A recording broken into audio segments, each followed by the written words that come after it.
I've been telling you about state vehicles for months, and now today I've learned that Governor Cuomo is ready to take action to cut the state vehicle fleet, which numbers in the tens of thousands. A memo from the second floor of the state capitol has gone out to all state agencies telling them to cut cars and cut them now. We keep following this because you paid for it.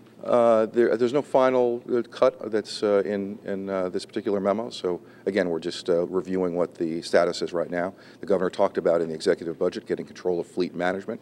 Right now, state agencies make their own decisions about the kinds of fleets that they need. We want to consolidate that. As part of that process, we're reviewing the entire state fleet. We have found brand new state cars everywhere. Here's a parking lot full of 2009 Chevy Malibus purchased by the New York State Police.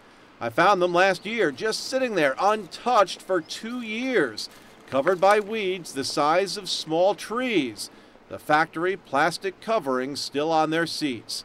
I found them at a retirement party for a state prison superintendent in suburban Buffalo. State cars at that party that clearly say for official use only. Should state cars be at a retirement party? This is a retirement party. I'll talk to you another time. When will you talk to us, Commissioner? If you just tell me when you want to set up something now, or? No. I've told you that each superintendent at each one of the state's 67 prisons has their own personal state car, including some brand new Chevy Equinoxes.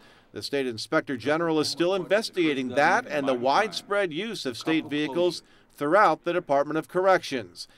And it's not just state agencies. In the state assembly at last check, 19 senior lawmakers from both parties have state vehicles.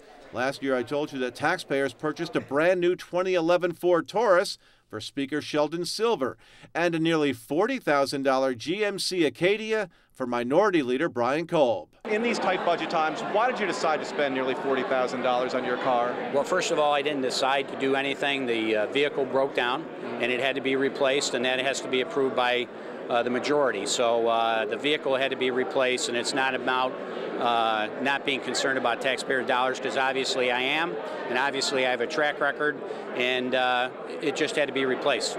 With so much of our world about perception, did you ever think that maybe I shouldn't get this car? I can't walk across New York State. Tonight at 11, we look at one agency which recently bought dozens of new cars. We'll show you a parking lot full of them, and we'll show you the records we obtained from that agency showing that quite a few high-end cars are assigned to high-ranking associate and deputy commissioners.